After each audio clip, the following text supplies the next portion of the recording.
Hey everyone, and welcome to another deep dive. Today, we're diving into something pretty interesting in the world of AI. We're talking about Acurai. Acurai. Yeah, Acurai.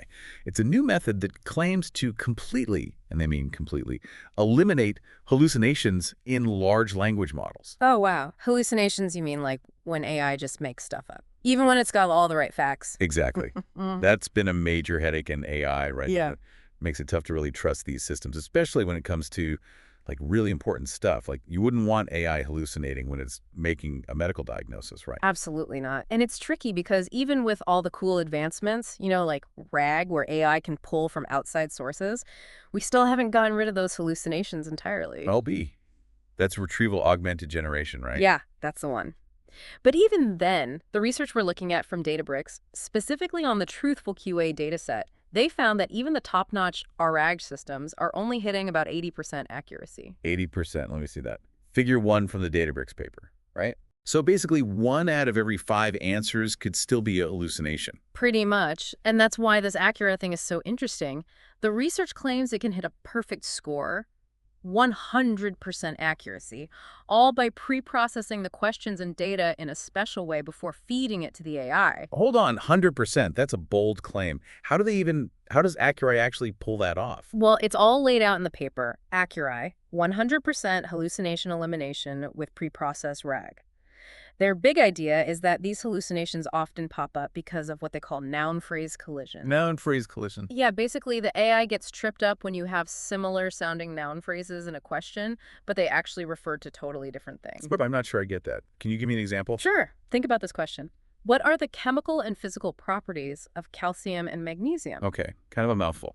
Right. And you see chemical properties, physical properties, those sound alike, and then calcium, magnesium, those also sound alike. This can mess with the AI, mix up the info, even if the text itself makes a clear distinction between them. Ah, so even if the information is right there, the AI can still get confused and hallucinate. That's the problem, and that's where Accurai's three-step process comes in. Okay, so walk me through it. What's step 1? Step one is all about splitting up that question to prevent those noun-phrase collisions.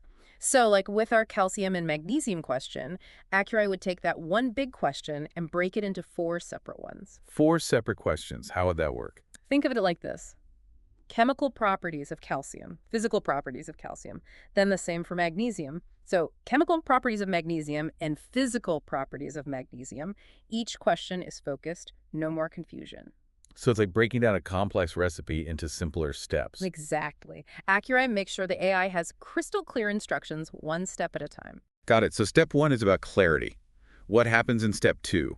How does Acurai handle the information itself? Step two is about simplifying. Instead of just throwing huge chunks of text at the AI, Accurai breaks things down into what they call fully formatted facts, or FFFs. FFs. Yep, FFFs. It's like giving the AI bite-sized pieces of information instead of making it eat a whole meal at once. Makes sense.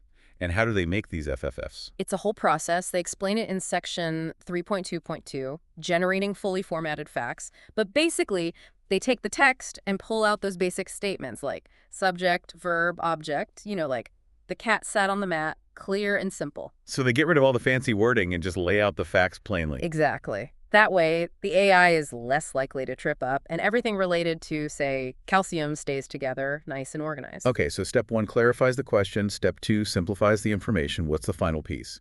Step 3. Step 3 is what they call remapping. Basically, Accurai temporarily replaces anything in the text that could cause confusion.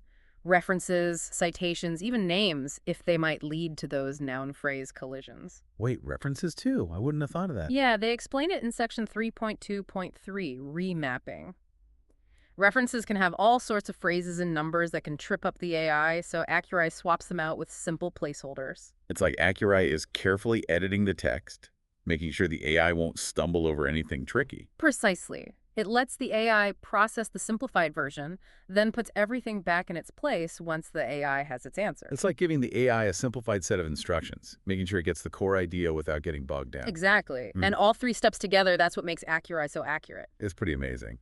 But how do we actually know this works? They didn't just take Acurai's word for it, did they? Of course not. They put it through its paces with a data set called the RAGTruth corpus, specifically designed to make LLMs hallucinate. a real test. Sounds like a challenge. So they fed this hallucination-inducing stuff into Acurai. Exactly. Section 4, Experiments, describes how they used 4 different data sets from RAGTruth. GPT 3.5, Turbo Subtle Conflict, GPT 3.5, Turbo Evident Conflict, then the same for GPT 4, Subtle and Evident.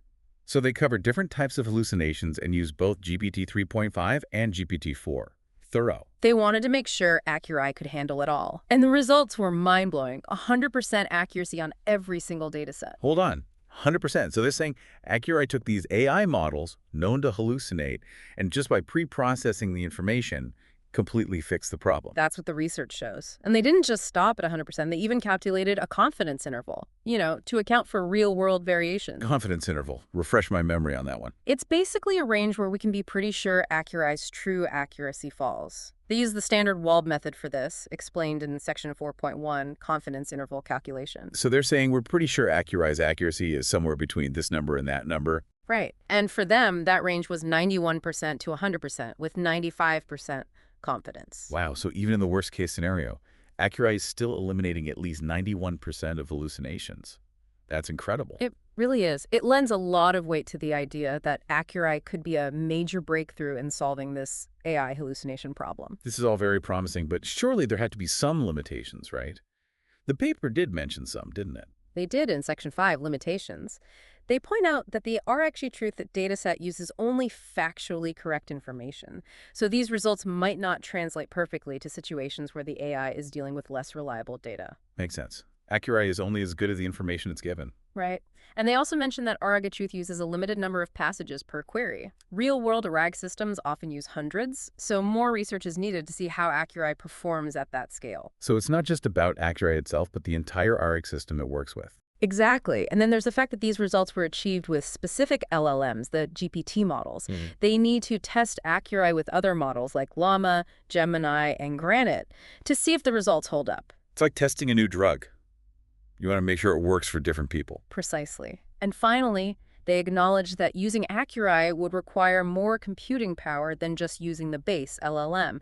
It means higher costs and maybe slower response times. So there are trade-offs. Better accuracy, but potentially at a higher cost and with a bit of a delay. That's right. But the potential here is huge. We could finally have consistently reliable and trustworthy AI. That's worth exploring. Definitely. This has been fascinating so far. I agree. It's amazing how such a simple approach might solve a problem that's plagued AI for so long. And on that note, let's pause here for a moment. When we come back, we'll delve deeper into Acurai's evaluation process and those amazing results. Stay with us. Welcome back. Before the break, we were talking about Acurai's limitations, and I think we covered everything from Section 5 of the paper. Yeah, I think we've gone through those pretty thoroughly. So let's get back to those incredible results, that 100% accuracy rate, really impressive. It is. Can you walk us through how they actually, tested Acurai and got that perfect score? Absolutely. Remember the RAGTruth corpus we talked about? They use those same queries and passages, the ones specifically designed to trip up the AI, and they fed them to the same LLMs.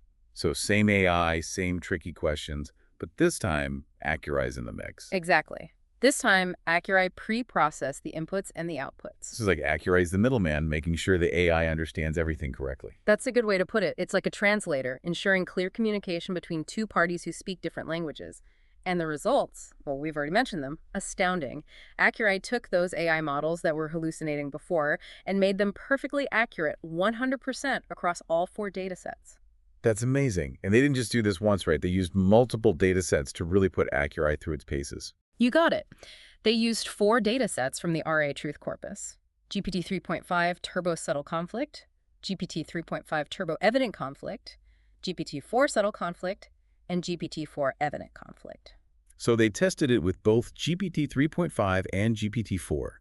Subtle and evident hallucinations. It seems very comprehensive. It is, and the fact that Acurai nailed it every time, 100% accuracy, really highlights its potential. And they even included a nice visual representation of these results in Figure 2 of the paper, a perfect score for each data set. It's one thing to hear about the results, but seeing them laid out like that, wow, it really makes an impact.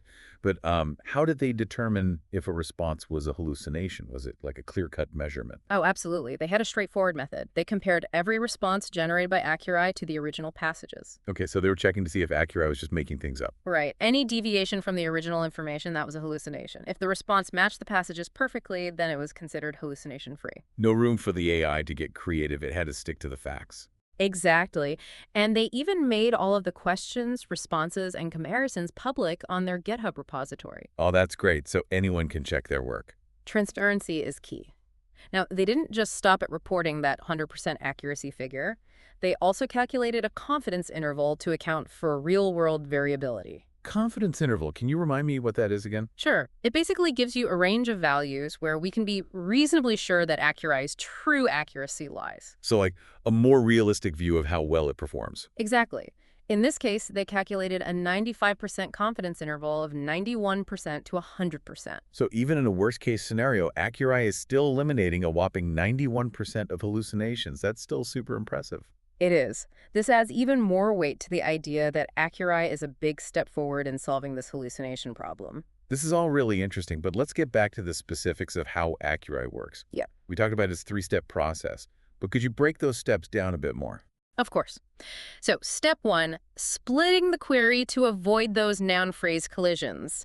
Remember our example from the RAGTruth corpus, the one with the chemical and physical properties of calcium and magnesium. Yeah, where the similar-sounding phrases could confuse the AI. Exactly. So, Acurai would pinpoint those potentially confusing phrases, chemical properties, physical properties, calcium and magnesium, and break the original query down into 4 separate, simpler queries. So the AI gets 4 smaller questions instead of one big one. Right. That way, there's less chance of mixing things up. And they describe this in detail in section 3.2.1, noun phrase collision identification and resolution. Step 1 is all about clarity.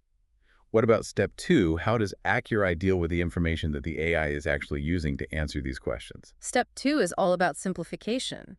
Instead of feeding the AI huge chunks of text, Acurai breaks the information down into those fully formatted facts, or FFFs. Right, those bite-sized pieces of information makes it easier to digest. Exactly. And these FFFs are designed to be as straightforward as possible, no confusing phrases. They explain the process of creating these in section 3.2.2, generating fully formatted facts.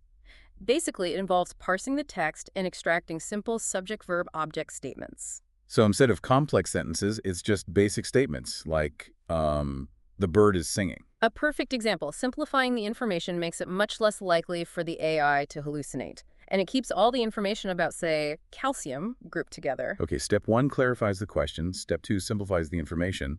What about the final step, remapping? Ah, yes. Remapping, step 3.